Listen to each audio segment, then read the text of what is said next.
வணக்கம். நம்ம குடும்பத்தோட நிதி எதிர்காலம் அது நமக்கு எவ்வளவு முக்கியமும் சொல்லவே தேவையில்லை. அந்த எதிர்காலத்தை பாதுகாக்கிற ஒரு ரொம்ப சிம்பிளான ஆனா ரொம்ப பவர்ஃபுல்லான ஒரு விஷயத்தை பத்தி தான் நாம இன்னைக்கு பார்க்க போறோம். வாங்க, டேர்ம் இன்சூரன்ஸ்னா என்னன்னு விரிவா பார்க்கலாம். வாங்க நேரா விஷயத்துக்கு வருவோம். முதல்ல நம்ம எல்லாருடைய மனசுலயுமே இருக்கிற ஒரு முக்கியமான கேள்வியோட ஆரம்பிக்கலாம். யோசிச்சு பாருங்க, வாழ்க்கையில எதுவுமே நிச்சயம் இல்ல. நாளைக்கு நமக்கு ஏதாவது ஒண்ணுன்னா நம்மள மட்டுமே நம்பி இருக்கிற நம்ம குடும்பத்தோட நிதி நிலைமை என்னாகும்? இந்த கவலையை நம்மால தீர்க்க முடியுமா? முடியும். இந்த கேள்விக்கு ஒரு தெளிவான பதில் தான் நாம இன்னைக்கு தேட போறோம். இந்த மாதிரி ஒரு பெரிய கவலைக்கு ரொம்ப சிம்பிளான ஒரு தீர்வு இருக்கு. அதுதான் டேர்ம் லைஃப் இன்சூரன்ஸ். அப்படின்னா என்ன, அது எப்படி வேலை செய்யுதுன்னு இப்ப பார்க்கலாம். ரொம்ப சிம்பிளா சொல்லணும்னா, டேர்ம் இன்சூரன்ஸ்ங்கிறது ஒரு குறிப்பிட்ட காலத்துக்கான ஆயுள் காப்பீடு.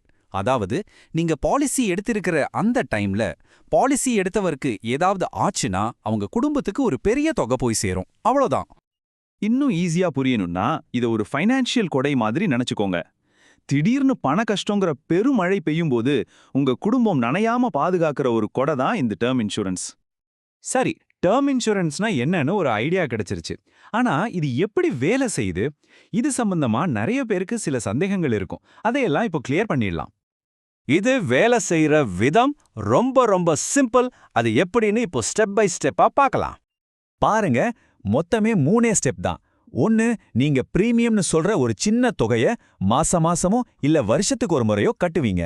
2, அதுக்கு பதிலா உங்களுக்கு சம் அஷ்யூர்ட்னு சொல்ற ஒரு பெரிய தொகைக்கு லைஃப் கவர் கிடைக்கும். 3, நீங்க தேர்ந்தெடுத்த காலம் முழுக்க உங்க குடும்பம் படு சேஃபா இருக்கும். சிம்பிள் இல்லையா? அடுத்ததா வர்ற முக்கியமான கேள்வி, சரி ஒருவேளை அந்த பணம் கொடுக்க வேண்டிய நிலைமை வந்தா அது யாருக்கு போய் சேரும்? அந்த பணம் நேரா நீங்க பாலிசி எடுக்கும்போதே யாரை கை காட்டுறீங்களோ அந்த நாமினிக்கு போயிடும்.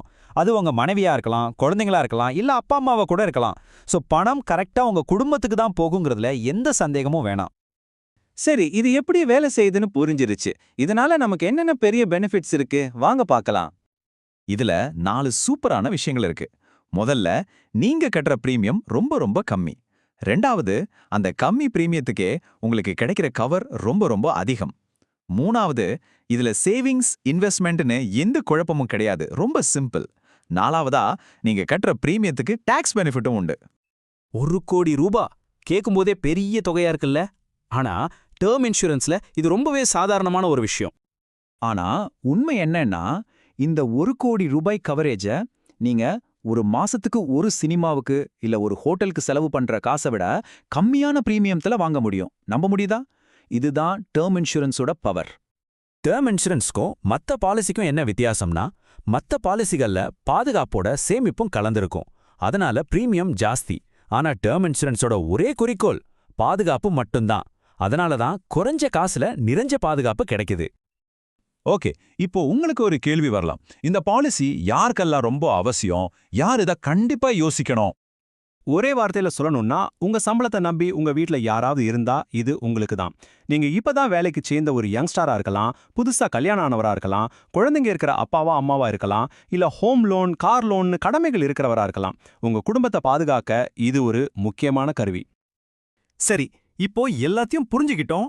அடுத்ததா நாம என்ன செய்யணும்? What's the next step? 3 simple steps தான். முதல்ல, உங்க குடும்பத்துக்கு உண்மையிலே எவ்ளோ கவர் தேவைன்னு ஒரு கணக்கு போடுங்க. 2வது, மார்க்கெட்ல இருக்கிற அழகழகு கம்பெனியோட பிளான்ஸை ஒப்பிட்டு பாருங்க. 3வதா, முடிஞ்ச ஒரு நல்ல ஃபைனான்ஷியல் அட்வைசர் கிட்ட பேசி உங்க சந்தேகங்களை தெளிவுபடுத்திக்கோங்க. ரொம்ப அழகா ஒரு விஷயம் சொல்லுவாங்க. லைஃப் இன்சூரன்ஸ் எடுக்க சரியான நேரம் நேத்து, அதுக்கப்புறம் இருக்கிற பெஸ்ட் டைம் இன்னைக்கு. அதனால தள்ளி போடாம இத பத்தி யோசிக்க இதுதான் சரியான நேரம். கடைசியா இந்த ஒரு கேள்வியோட நான் முடிச்சுக்கிறேன்.